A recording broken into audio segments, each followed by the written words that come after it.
जय हिंद दोस्तों।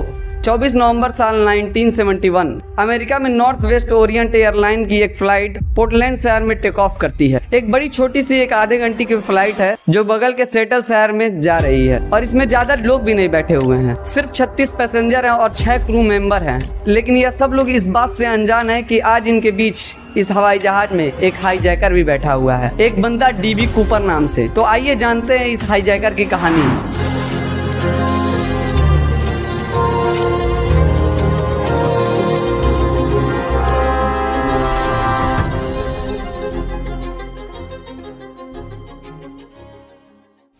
एक बंदा डीबी कूपर नाम से। यह दिखने में हाईजैकर तो बिल्कुल नहीं लगता है, एक नॉर्मल बिजनेसमैन की तरह लगता है। इसने वैसे ही कपड़े पहने हुए हैं, एक सूटकेस, व्हाइट शर्ट और ब्लैक पैंट, और इसकी उम्र होगी करीब मिड 40 की। लेकिन यह जानबूझकर फ्लाइट के सबसे पिछली रो में बैठा हुआ है, सीट नंबर 18E में। जैसे ही हवाई जहाज अपना ये उड़ान भरता है, यह बंदा अपना इंट्रोडक्शन देता है एक एयर होस्टेस को बुलाकर। यह कहता है कि मेरा नाम डैन कूपर है। एयर होस्टेस का नाम था फ्लोरेंस चापनर। यह बड़ी मुस्कान के साथ एक नोट देता है एयर होस्टेस को। चापनर एक 23 साल की औरत थी। उसे लगता है कि यह बंदा उसे फ्लर्ट करने की कोशिश कर रहा है, तो उसने वह नोट को ले लिया और बिना पढ़े ही अपने जेब में रख लिया। ऐसा करते देख कूपर ने कहा कि मिस, मुझे लगता है कि आपको यह नोट पढ़ लेना चाहिए, मेरे पास एक बम है। चापनर ने जब उस नोट को खोला तो बड़ी नीट हैंड क्लीन राइटिंग में लिखा हुआ था, miss, I have a bomb in my briefcase and I want to sit by me. चापनर कॉपर के साइड में चुपचाप जाकर बैठ जाती है, लेकिन उन्हें अभी भी यकीन नहीं था कि इसके पास बम भी हो सकता है।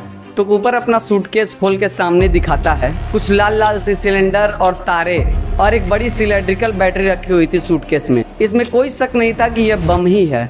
कूपर अपनी डिमांड्स को एयर होस्टेस के सामने रखता है। मुझे $2 लाख चाहिए आज शाम 5 बजे तक, वो भी कैश। सारी कैश को मुझे बैग में रख कर देना और साथ ही 2 पीछे के पैरासूट और 2 आगे के पैरासूट मुझे चाहिए। और जब हम लैंड करें तो एक फ्यूल टैंक तैयार रहना चाहिए रिफ्यूलिंग करने के लिए इस प्लेन की। कुछ भी ऊटपटांग चीजें मत करना, वरना मैं इस हवाई जहाज को इस बम से फोड़ दूंगा। प्लेन में बैठे सभी पैसेंजर अभी भी नहीं जानते थे कि क्या हो रहा है और एयर होस्टेस चाहती भी नहीं थी कि बाकी लोगों को ये बात पता चले। वह चुपचाप प्लेन के कॉकपिट में बैठ जाती हैं।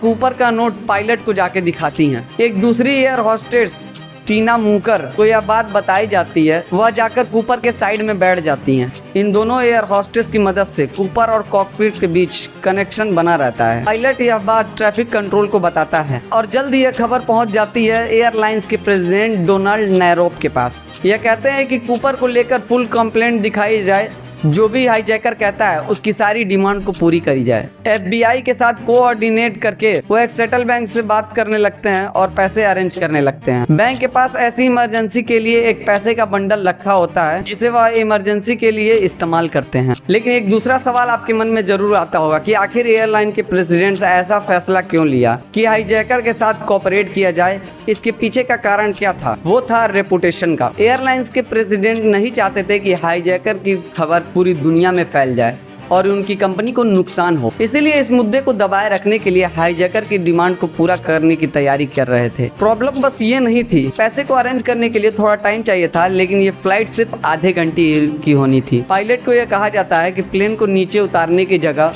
तुम हवा में ही गोल गोल घुमाए रहो सेटल के पास। आधे घंटे की फ्लाइट ये धीरे धीरे 3 घंटे में बदल जाती है। पैसेंजर अभी भी इस बात से अनजान थे कि यहाँ पर क्या हो रहा है। फ्लाइट के पायलट ने अनाउंस करके बताया कि अभी हम टेक्निकल डिफिकल्टी फेस कर रहे हैं, जिसके वजह से फ्लाइट डिले हो रही है। तो बाकी पैसेंजर को अभी भी यही लग रहा था। तो फाइनली 5:46 पर यह फ्लाइट लैंड करती है सिएटल के एयरपोर्ट पे। कूपर के अनुसार प्लेन को मेन टर्मिनल के बिल्डिंग से दूर पार्क किया जाता है। सिर्फ एक प्लेन कूपर के प्लेन के पास आता है, पैसे का बैग लेकर और पैरासूट लेकर। जब चारों पैरासूट और $2 लाख से भरा बैग कूपर को दिया जाता है तो कूपर ने इजाज़त दी कि सभी पैसेंजर और फ्लाइट अटेंडेंट्स अब प्लेन छोड़कर जा सकते हैं, सिवाय टीना मूकल के। इस हवाई जहाज को प्लान के अनुसार रिफ्यूल किया जाता है और ये फ्लाइट दोबारा से अपनी उड़ान भरती।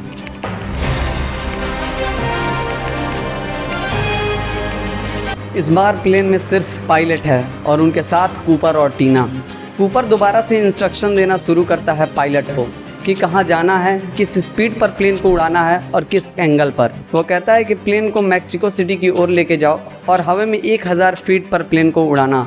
विंग्स की जो पोजीशन होगी 150 पर होनी चाहिए और प्लेन की स्पीड जितनी धीरे हो सके उतनी धीरे चलाना। पायलट कूपर को बताता है कि अगर हम इन कॉन्फ़िगरेशन के साथ उड़ेंगे तो हम कभी मैक्सिको सिटी पहुंच ही नहीं पाएंगे, क्योंकि इतना फ्यूल है ही नहीं हमारे प्लेन में। लेकिन कूपर को इसकी कोई चिंता नहीं थी। कूपर ने कहा, जैसे मैं कहता हूँ वैसे ही प्लेन उड़ाते रहो। आगे जो होता है दोस्तों वो बिल्कुल अनबिलीवेबल है, ये किसी फिल्म की कहानी से कम नहीं। कूपर टीना को कहता है कि वो कॉकपिट में चली जाए और अंदर से दरवाज़ा बंद कर ले।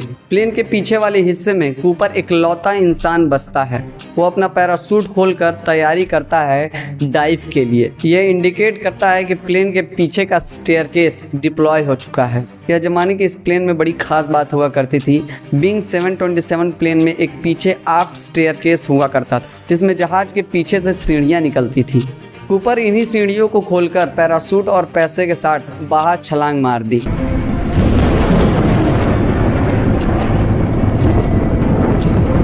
पायलट और एयर होस्टेस तो ऐसा होते हुए नहीं देख पाए, क्योंकि वह कॉकपिट के अंदर बंद थे और उस जमाने में कॉकपिट के दरवाजे में कोई होल नहीं हुआ करता था जिससे कि वो बाहर की तरफ देख पाएँ। लेकिन शाम के 8:13 पे पायलट ने यह जरूर नोटिस किया कि प्लेन के पीछे का जो हिस्सा है वह ऊपर की तरफ टिल्ट कर गया। इसके बाद पायलट इस प्लेन को नेवाडा के नेरो शहर में ले जाकर लैंड करा देता है। फिर पुलिस को इन्फॉर्म किया जाता है। पुलिस इस प्लेन की छानबीन करती है, लेकिन कूपर का नामो निशान नहीं मिलता है।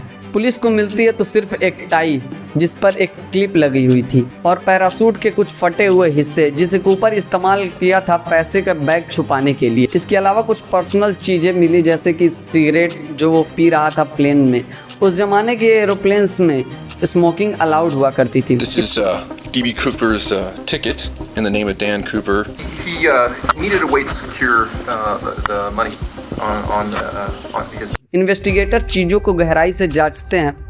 उन्हें कुछ उंगलियों के निशान मिलते हैं जो ना किसी क्रू मेंबर के थे और ना ही किसी पैसेंजर के। लेकिन वो सूटकेस जिसमें वो बम रखा हुआ था और वो पैसे का बैग और पैराशूट, वो सब चीज़ें गायब थी कूपर की तरह। उस दिन से FBI ने छानबीन शुरू किया और यह इन्वेस्टिगेशन 45 सालों तक चलता रहा, लेकिन कूपर का एक नामो निशान नहीं मिला।